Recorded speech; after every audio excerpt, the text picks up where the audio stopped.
Yes. So you went through a number of different ideas before you settled on like this hex grid for the Constellations game. How long did that process take overall? The Constellations game came together in about a year. So I brought up this idea. Actually, this was the original idea of like basically throwing cards onto a table and looking for constellations. And I found out after playtesting it really quickly that ain't working. Is that actually the constellation? No, it's not. I'm calling no. Close counts? No. No. Close only counts in horseshoes and hand grenades. That does not work. Not here. Thank you. This thing was cool up until it was like the spatial orientation of things. Certain constellations are much bigger. So like this might have been the northern the triangle. Shoot, the summer triangle. I forget what it's actually called. But then Cetus is like the size of this board and that board. Cetus is enormous. Cetus is in there, but if you actually build the puzzle, Cetus actually fits into two spaces next to one another, and we left just that one blank because Cetus is that big in the night sky. It's enormous. So just things like that, thinking about that. This didn't work. It was the scale of the constellations just wouldn't fit together nicely. And also, a lot of people are not spatial thinkers, which is what this game really tested. We wanted something that was easy, accessible to as many people as possible, and this was not it. I'm a spatial learner, I'm a physical fiddler, so like I understand how things fit in space. But an idea person is like, no, get that away from me. And that happened a couple times when I tried to do this. It was like, nope, not doing it. Not working. And then once we got past that, I came up with a system, what looks very similar to this. It was just, I hadn't nailed down what these actually meant. I had like every single one of these might have been like this or this or that, and it had options that overwhelmed the players, and it didn't end up working. And then finally, we just were like, why not just have one in each spot? And then we just fudge it a little bit. Because again, in the case of Cetus, it's enormous.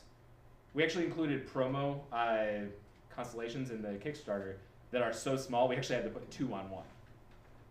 So it's all about thinking about how we can port real life into something that is accessible for everyone, and not just the people who like to fiddle, like to think, like to just talk to people. Again, keeping your options open and really thinking about those 4 types of people, those 4 types of experience preferences. I mean, if you just think about it like that, when you create something, before you show it to someone, think, am I catering at least a little bit to each person? Because if you are attracting them, you've got step 1 done. And then you can figure out, am I actually keeping them engaged?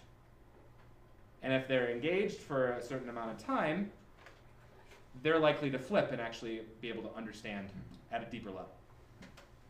That make sense? Cool. Any other questions? Yes? When you're sitting down and you're designing something so big as a game like that, is there a process you go through? Like, okay, I need to get this knocked out first, and I need to focus on this, and I need to go here. So, it's a very good question. When you're in rapid prototyping, honestly, it's more just like picking up a bunch of mechanics and going and seeing what sticks. Again, like these did not work. Like the time between like that I actually spent on this was probably maybe 2 weeks, and then this one was like a week because I tested it really quickly and it was like, oh nope, not working, it's out. And then I tried the first hex. Actually, funny story. So we brought on the artist before we were actually done with the game. And she was just like, here, I'll show you something really cool. And she gave us like this beautiful hexagon of like Leo. And it had like this still grid, and she like put the stars in the grid, and I was like, oh, that's amazing. Hexagons. how do I do hexagons?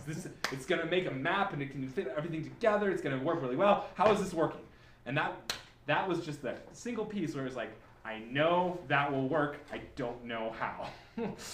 So I spent a lot of time. That next iteration where I was trying to figure out what those little gems were took about 3 months until it finally came down to like, oh, okay, well, we just simplify. When in doubt, simplify. Kill your darlings. I really like the fact that you could kind of fit things together and it could be precise. Because like whenever the Milky Way kind of takes a random swath through the night sky, it actually kind of goes, everyone know what a sine and cosine graph looks like? Right? So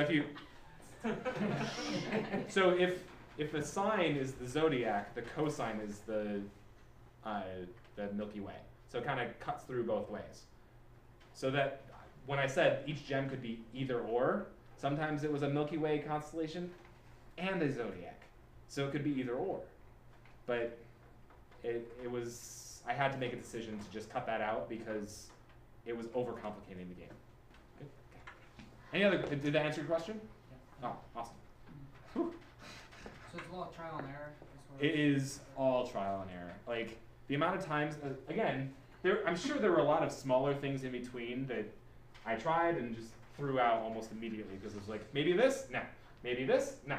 Maybe this, no. I've played a lot of board games, like an obnoxious number of board games, so I know enough about mechanics that, like game mechanics, that I can say like, will this work? And kind of have an instant answer in my head. Like I have a gut feeling that's like, no, just cut it. It's not working. So I'll just cut it. It's gone. It's done. I don't really have to think too hard because I have so much experience. Really, the key to good design is experience. And hey, that's the title of the whole PowerPoint. Designing for experience. The more experience you have, the more likely you're going to be able to branch into more experience types and be able to experience everything in the best possible method. So yeah, it's rapid prototyping. That's really all it is. I'll think about a bunch of stuff, put some stuff on paper, put it in front of people, and maybe 5 minutes into the game, they're like, no, this is crap. And I'll be like, all right. Normally that's my wife. She's like, now it's crap. I'm like, okay. I go back to the drawing board because, I mean, I trust her. It's kind of good. Trust the people around you. Like if they say I didn't like this, it means that they didn't experience it in a way that you wanted them to. It's not that they were like, I hate it. Some people are. I mean, that's just how they are. But I mean, in the long run, most people, if they like something, it's because they experienced it in a way that they like. I mean, how many people like hiking? How many people really don't like hiking? How many people like looking at pictures of hikes? I mean, everyone experiences things in slightly different ways. Someone who really doesn't like hiking might love, as a substitute, I don't want to look at all these great pictures that you took. I don't have to walk. Any other questions?